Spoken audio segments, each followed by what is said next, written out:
Chapter 31. In time, he heard what the sons of Laban were saying. Jacob has taken everything that belonged to our father, and from what belonged to our father, he has amassed all this wealth. When Jacob would look at the face of Laban, he saw that his attitude toward him was not what it used to be.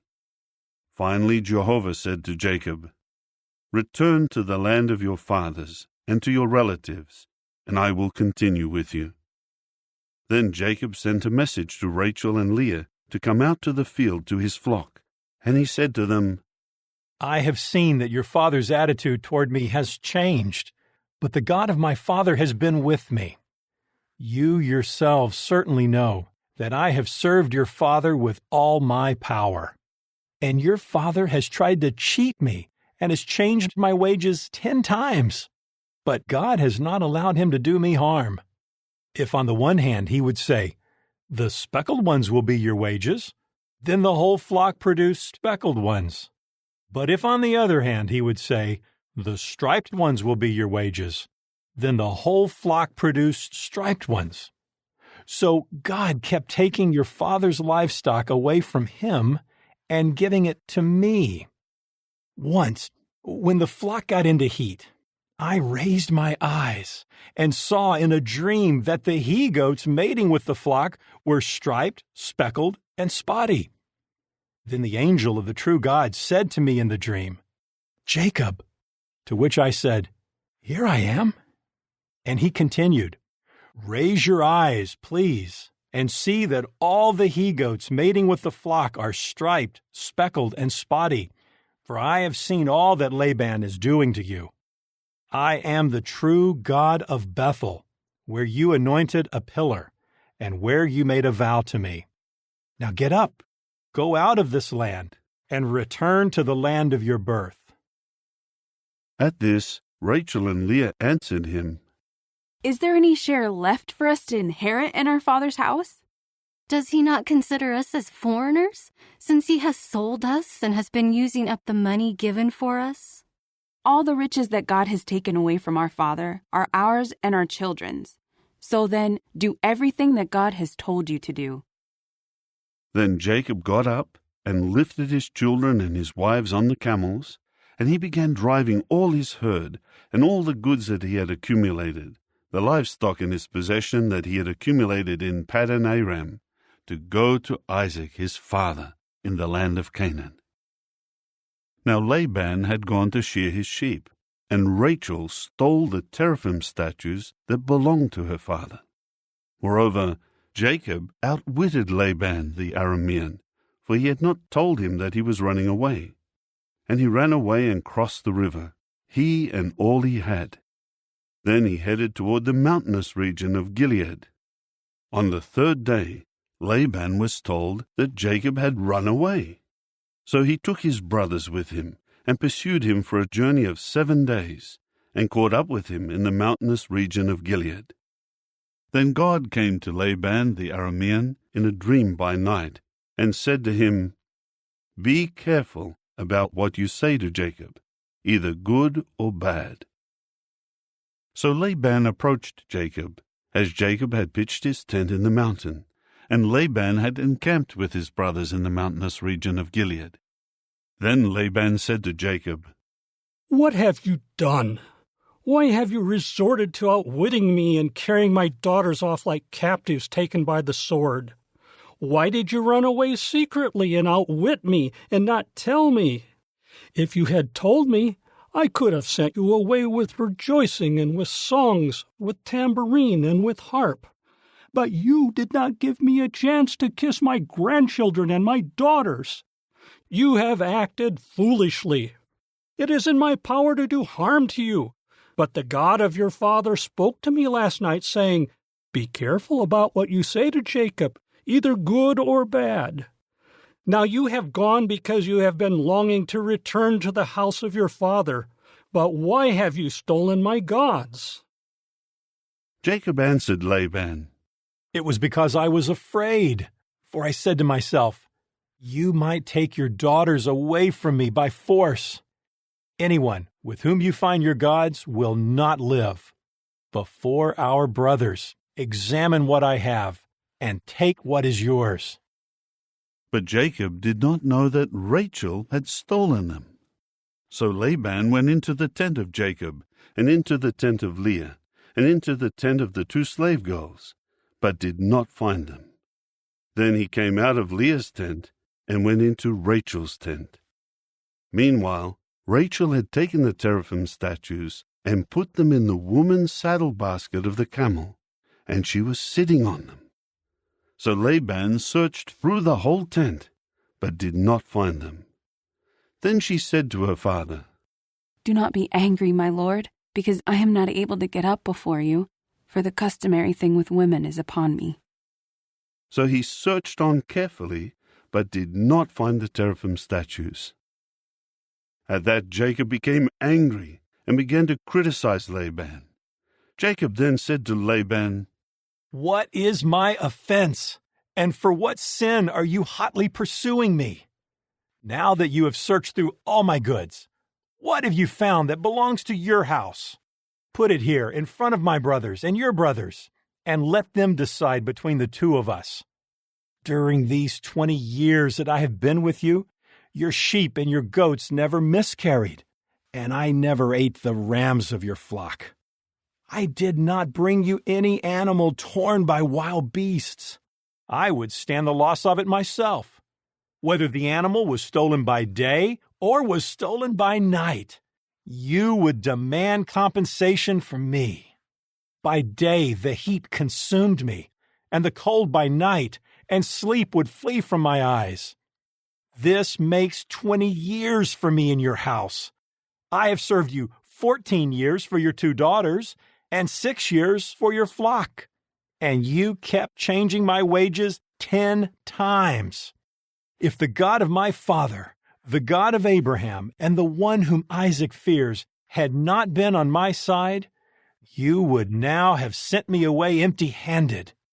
God has seen my affliction and the toil of my hands, and that is why he reproved you last night." Then Laban answered Jacob, "The daughters are my daughters, and the children my children, and the flock my flock, and everything you are looking at is mine and my daughters. What can I do today against these or against their children whom they have borne? Now come, let us make a covenant, you and I, and it will serve as a witness between us." So Jacob took a stone and set it up as a pillar. Then Jacob said to his brothers, "Pick up stones." And they took stones and made a pile. After that they ate there on the pile of stones. And Laban began calling it Jegar-sahadutha, but Jacob called it Galeed. Laban then said, "This pile of stones is a witness between me and you today." That is why he named it Galeed and the watchtower, for he said, "Let Jehovah keep watch between you and me when we are out of each other's sight. If you mistreat my daughters, and if you start taking wives in addition to my daughters, though there is no man with us, remember that God will be a witness between you and me." Laban went on to say to Jacob, "Here is this pile of stones, and here is the pillar that I have erected between you and me. This pile of stones is a witness, and the pillar is something that bears witness, that I will not pass beyond this pile of stones to bring harm to you, and you will not pass beyond this pile of stones and this pillar to bring harm to me.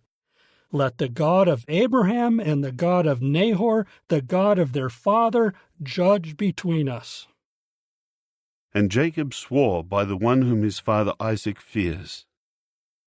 After that, Jacob offered a sacrifice in the mountain and invited his brothers to eat bread.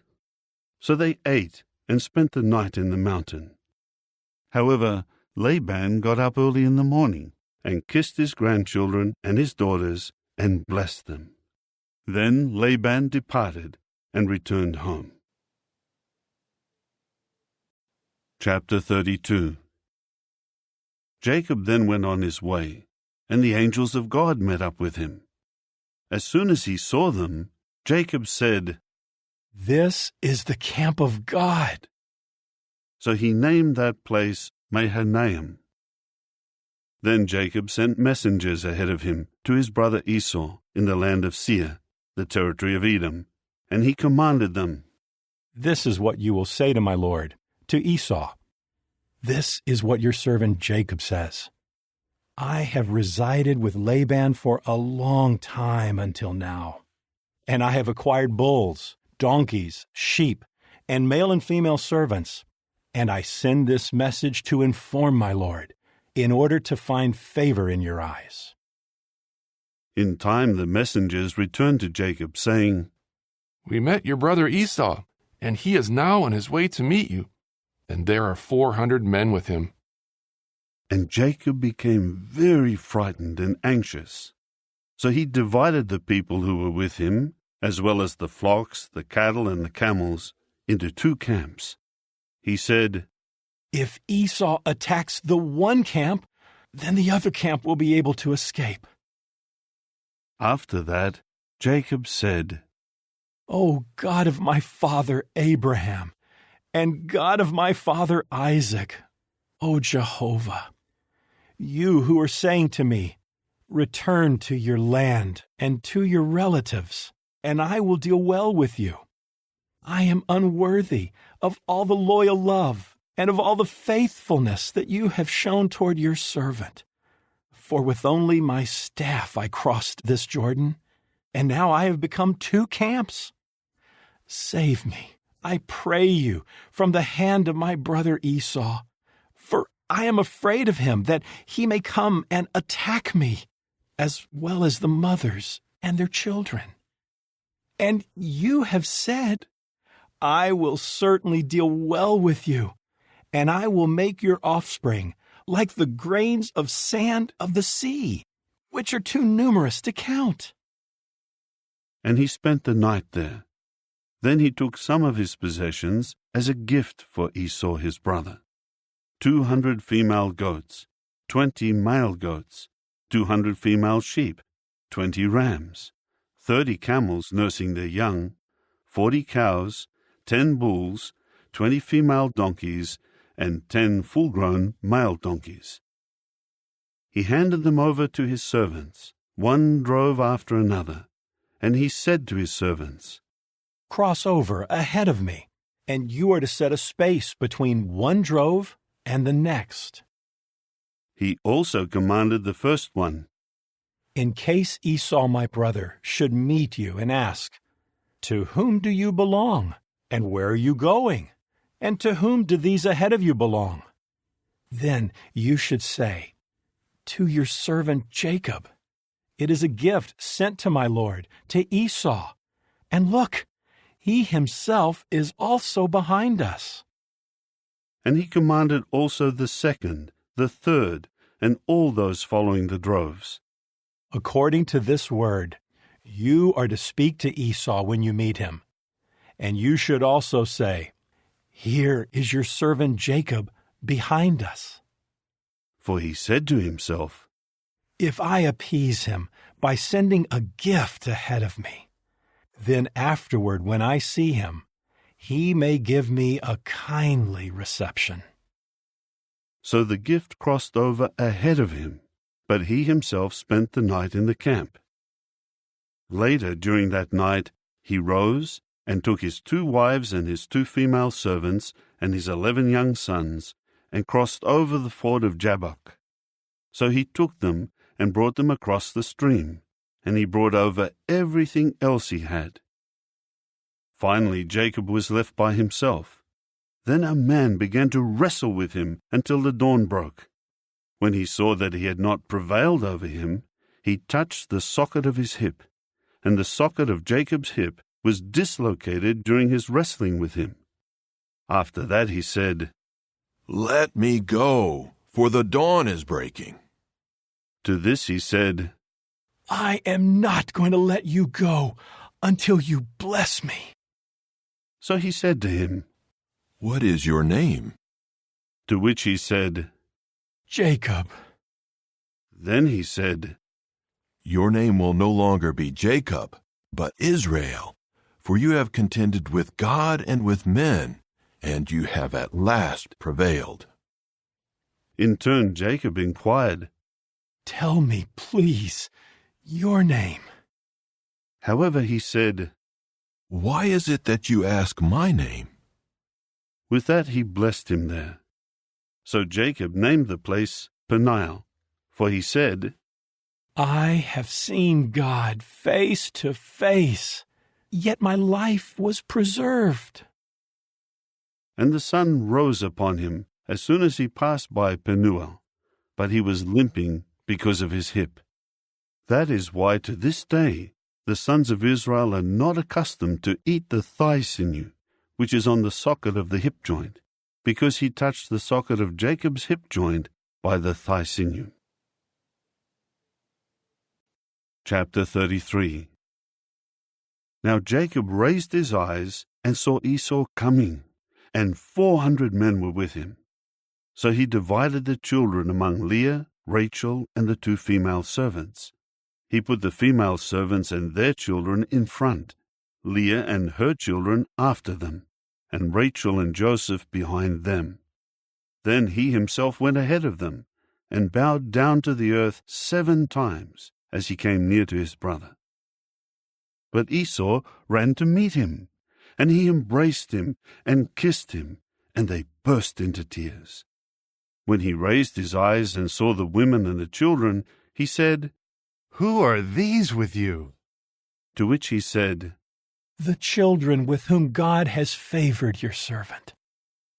At that the female servants came forward with their children and bowed down. And Leah too came forward with her children, and they bowed down. Then Joseph came forward with Rachel, and they bowed down.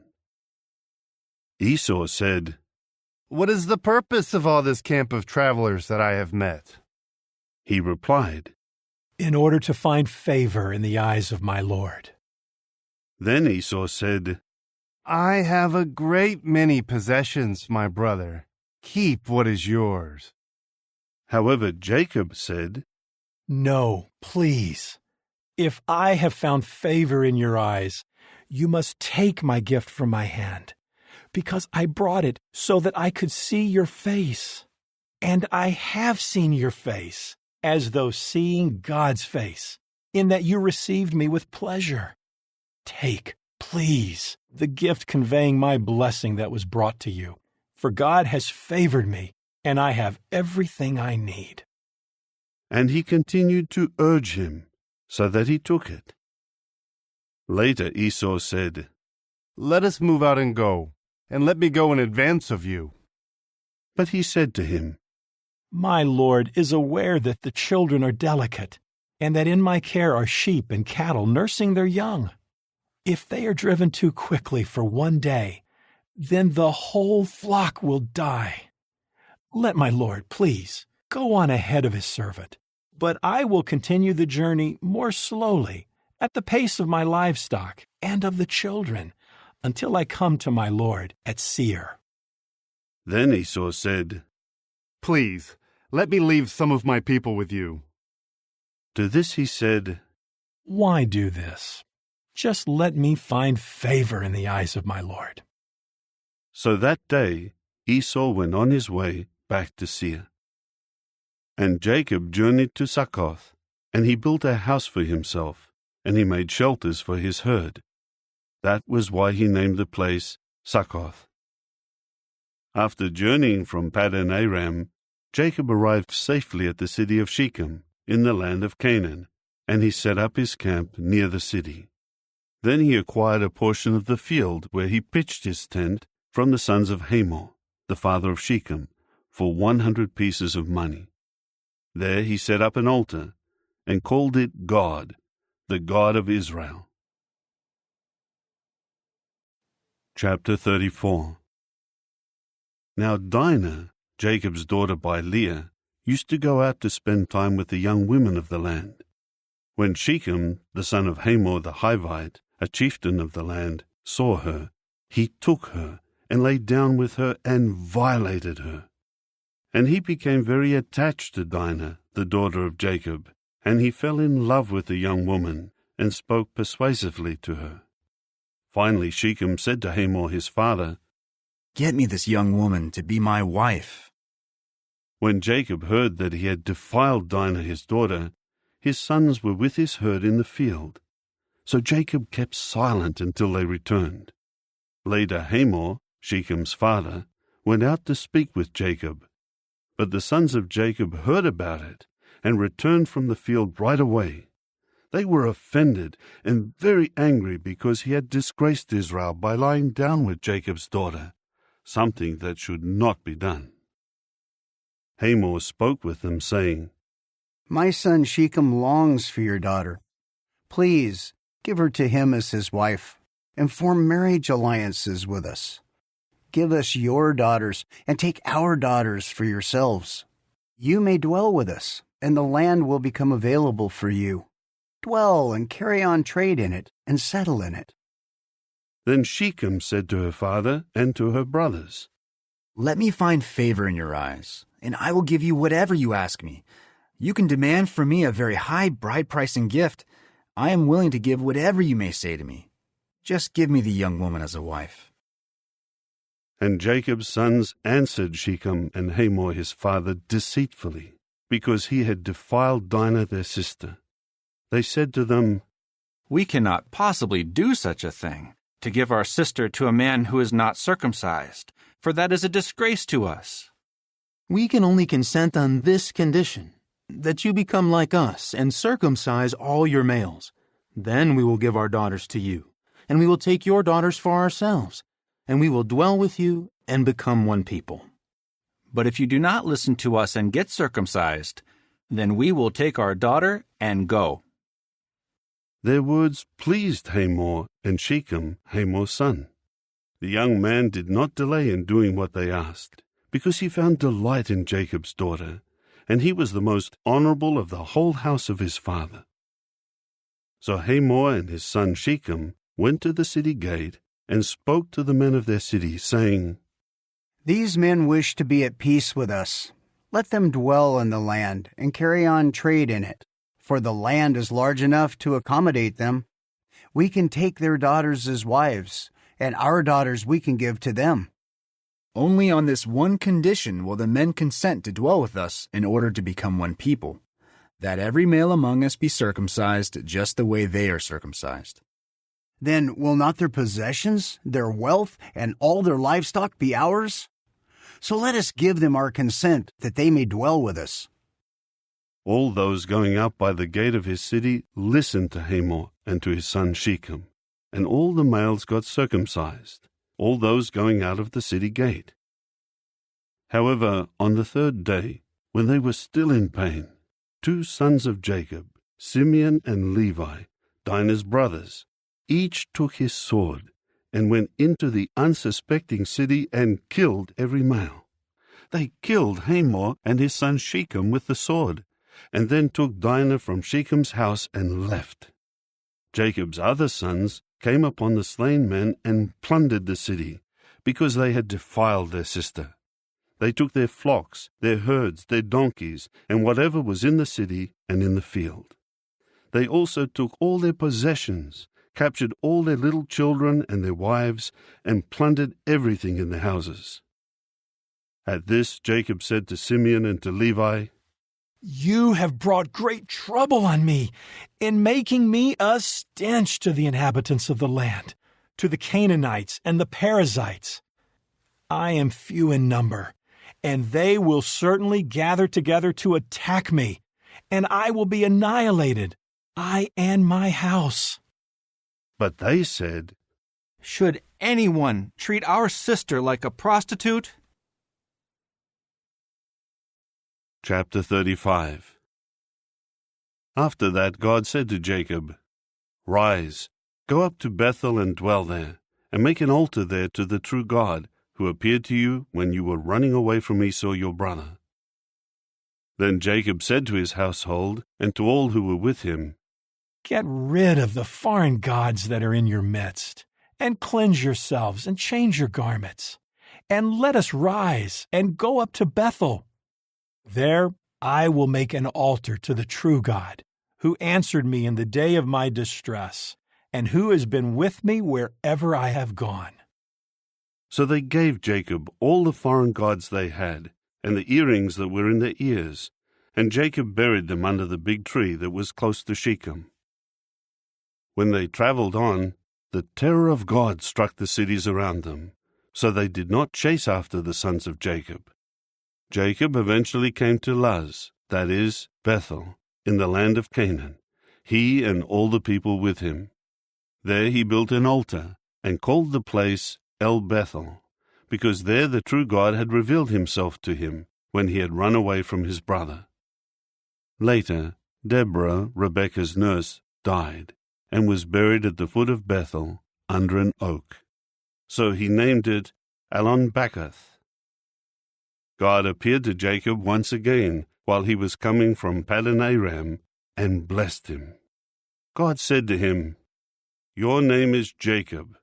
Your name will no longer be Jacob, but Israel will be your name." And he began to call him Israel. God further said to him, "I am God Almighty. Be fruitful and become many. Nations and a congregation of nations will come from you, and kings will descend from you. As for the land that I have given to Abraham and to Isaac, to you I will give it, and to your offspring after you I will give the land." Then God went up from him at the place where he had spoken with him. So Jacob set up a pillar in the place where he had spoken with him, a pillar of stone, and he poured a drink offering on it and poured oil on it. And Jacob continued to call the place where God had spoken with him Bethel. Then they pulled away from Bethel, and while they were still some distance from Ephrath, Rachel began to give birth, and her labor was very difficult. But while she was struggling to deliver the child, the midwife said to her, "Do not be afraid, for you will have this son also." Just as her life was slipping away, for she was dying, she named him Ben-Oni, but his father called him Benjamin. So Rachel died and was buried on the way to Ephrath, that is, Bethlehem. Jacob set up a pillar over her grave. It is the pillar of Rachel's grave to this day. After that, Israel pulled away and pitched his tent a distance beyond the Tower of Eder. Once, while Israel was dwelling in that land, Reuben went and lay down with Bilhah, his father's concubine, and Israel heard about it. So there were 12 sons of Jacob. The sons by Leah were Jacob's firstborn Reuben, then Simeon, Levi, Judah, Issachar, and Zebulun. The sons by Rachel were Joseph and Benjamin. And the sons by Bilhah, Rachel's servant, were Dan and Naphtali. And the sons by Zilpah, Leah's servant, were Gad and Asher. These are Jacob's sons, who were born to him in Paddan Aram. Jacob eventually came to where his father Isaac was, at Mamre, to Kiriath Arba, that is, Hebron, where Abraham and also Isaac had resided as foreigners. Isaac lived to be 180 years old. Then Isaac breathed his last and died, and was gathered to his people after a long and satisfying life, and his sons Esau and Jacob buried him.